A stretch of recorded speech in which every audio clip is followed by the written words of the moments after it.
Hey, vous êtes venus? Ah, c'est super. On y va? 1, 2, 3, 4.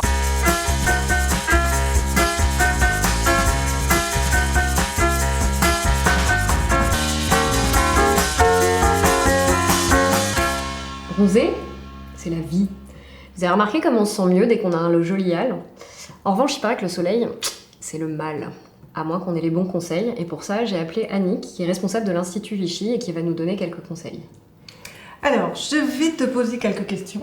Très bien. Parce que je voudrais savoir si tu vas avoir ton permis de bronzer cet été. Aïe. Ouais. Alors, première question, à ton avis, quelle quantité de produits tu dois mettre pour être bien protégé? Je dirais une petite noisette. Oui, c'est pas mal. Donc une petite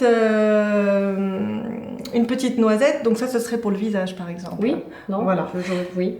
Bah, écoute, je trouve que c'est très bien. En fait, vraiment scientifiquement, on dit qu'il faut avoir 2 mg de crème par centimètre carré. Tu vois par exemple une cuillère à dessert. D'accord. Si tu la remplis rase, une cuillère à dessert, ça fait 4 ml. Je suis prête pour la question suivante.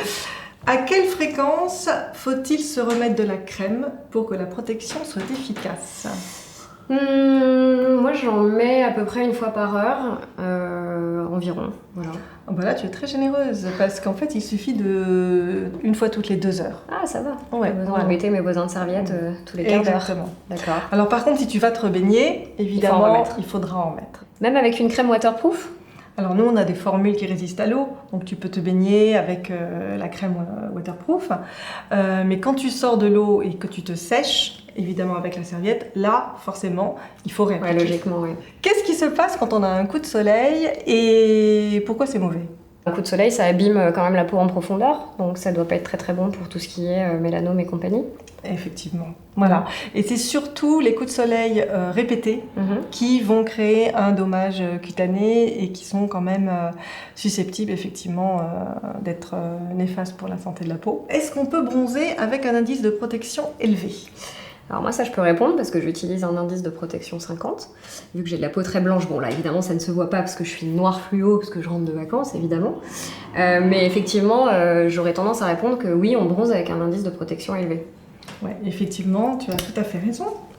On bronze avec un indice de protection élevé, mais on bronze de façon certes plus lente, mais ce qui est intéressant c'est qu'on va avoir un bronzage plus homogène.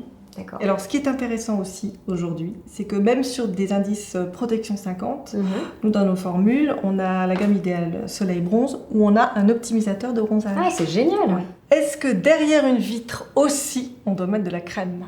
Je pense que ça brûle quand même. Ça m'est déjà arrivé de me sentir d'avoir une sensation vraiment d'échauffement, mais j'avoue que j'ai jamais eu le réflexe de mettre un filtre. Ouais. Alors en fait, les UV, les UVA passent à travers une vitre. D'accord. Donc oui, il faut se crémer.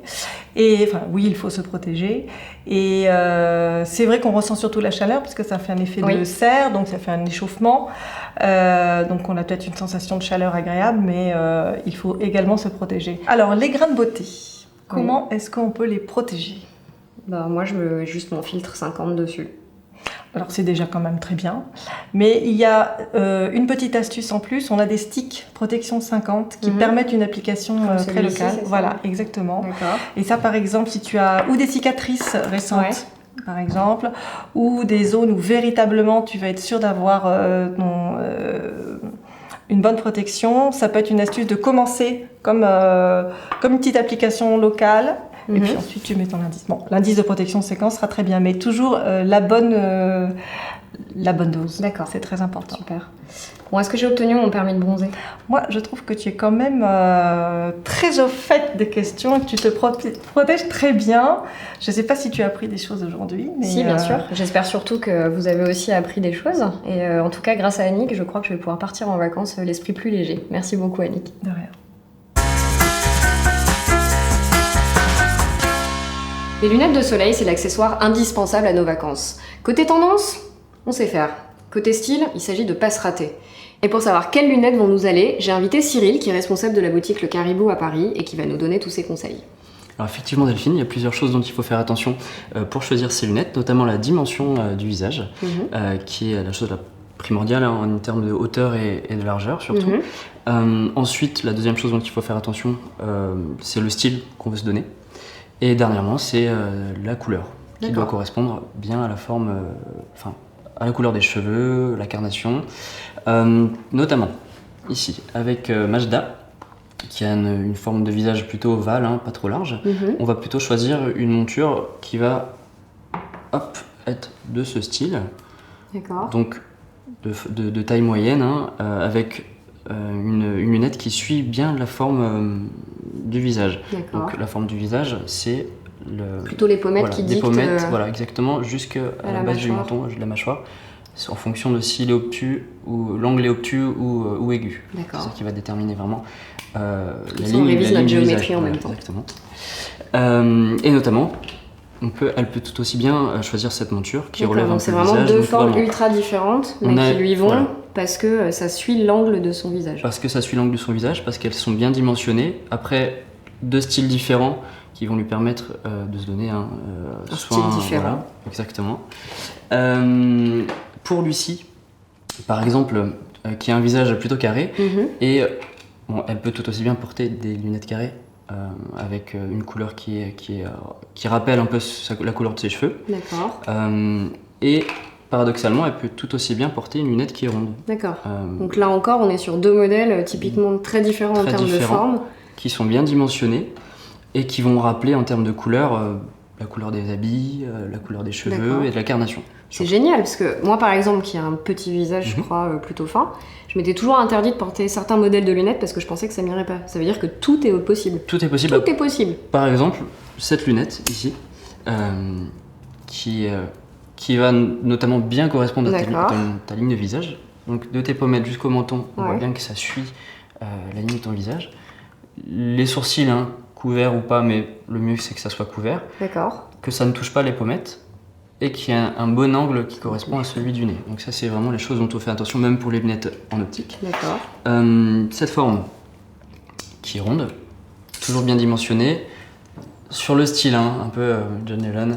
Ah non, mais ça tombe très bien, tu vois, parce que je sais pas si on t'a dit, mais je fais du ukulélé. Si, Du coup, là, c'est nickel, je peux me la jouer à fond, quoi. sur la plage. Génial. Bon, bah super, bah, je crois qu'on peut partir en vacances. J'en ai un petit peu marre de cette image d'Épinal du beau gosse sur la plage qui joue de la gratte avec toutes les minettes qui l'écoutent autour. Pourquoi ça serait pas nous les belles gosses? Bon, alors évidemment, faut savoir jouer de la guitare et en plus, faut la trimballer. J'ai peut-être une solution. Le ukulélé. Il est petit, il est léger et je crois qu'on peut apprendre un jeu en 5 minutes. Pas vrai, Vincent? C'est pas fou, faudrait essayer, hein. Ouais. On va voir un petit peu. Et t'as pratiqué un petit peu, Ouais, moi je suis bilingue ukulélé, sans souci. Très bien. Alors on va faire un morceau assez simple. Il y aura 4 accords différents. Mhm. Il y aura une petite tourne. Et c'est en fait Knocking on Heaven's Door de Mr. Dylan que tu pourras arranger un petit peu à la sauce Guns. Il te faudra un chapeau alors. à ce moment-là. Ouais, nickel. Alors, on commence avec le premier accord. On a un sol. Donc, je vais te parler en chiffres pour te dire où est-ce qu'il faut que tu mettes tes doigts au niveau des cases. Donc, cette corde, elle est à vide. Mhm. Ensuite, tu mets ton index à la deuxième case au-dessus. Non, mais je suis bilingue, ça va, tu vois. Ouais, je- Ouais, nickel. Tout Sinon, en poste tu m'as aussi. dit quoi? Forse, la metti qui et Ah ouais. Alors 2, due, tre et due. Et donc, Ça ouais, au-dessus. au-dessus. Voilà. Après, la logique, c'est que tu vas mettre. Bon, si tu y arrives après, tu peux faire comme ça aussi. Tu as d'autres. Ah, c'est peut-être une astuce pour toi. Ce sera peut-être plus simple. Regarde, tu fais un barré, tu écrases ton index, pas trop fort non plus. Deuxième cas, voilà. Et tu vas mettre ton majeur ici. Pourquoi ça sonne pas comme toi? Parce que le mien, il est vert d'eau en fait. C'est pour ça, Ah, la c'est couleur, ça. en fait. Alors, je me suis plantée sur la couleur, j'en étais sûre. Après, ça peut s'arranger, ça, je te Je conseille. me passe. Alors, ça, c'est le premier accord, notre sol. Ok. Ensuite, on va sur notre ré. C'est un petit peu plus grand. C'est l'escalier. Donc, tu vas mettre ton annulaire sur la 7e case, ton majeur sur la 6e case, et tu me fais encore un petit écrasement de doigt à la 5e case avec l'index. Voilà, tu peux faire comme ça. C'est ça, non? Ah, ça sonne bien, non? On reprend. Donc, Ok. tu mets ton index là à la 5e case. Ouais. Voilà, ton majeur, voilà. Et essaye plutôt de casser. Eh. Tu me coupes ses ongles aussi la prochaine fois, parce que Ah, sinon ça va merde. pas le faire. Ouais. Je bah suis non. désolé, hein, c'est pas très sexy. alors. Bah ouais. Donc du coup. Voilà, ça c'est bien. Parfait. Hey. Ok. Et puis on part sur notre la mineur, qui est relativement. Pourtant c'est simple. Hein. Non, mais je viens de loin, tu sais. Je viens du blues. Parfait. Ensuite, on reprend notre écrasement de doigts flèche pour le sol. Alors, non, c'est pas ça? Ok. Pourtant, Non, non mais tu t'en souviens là, Ouais, non, pas trop. Pourquoi tu crois que c'est chaud? Ça va, c'est dans 10 jours les vacances. Tu m'as dit 5 minutes. Ouais, d'accord. Mais enfin, on reprend alors. Ouais. Je vais me montrer. Alors, tu écrases le doigt, tu fais la flèche. Faut que tu. Ouais. Tu crois que c'est mort là pour cet été? C'est un peu chaud là, ouais, va falloir bosser un petit peu. Hein, Ouais. je pense. La rentrée, on se retrouve à la rentrée si tu veux. Ouais, mais là, direct. Bon, moi, je pars en Corse, je peux pas t'aider. Hein, j'ai des Ok, nuits. bon, bah, je crois que je vais partir avec un tambourin en vacances, quoi. Ça sera plus simple. Bon, enfin, vous faites les malines, mais je vous regarde, hein. On peut s'y mettre tous ensemble si vous voulez. On fait un point ukulélé la prochaine fois, hein.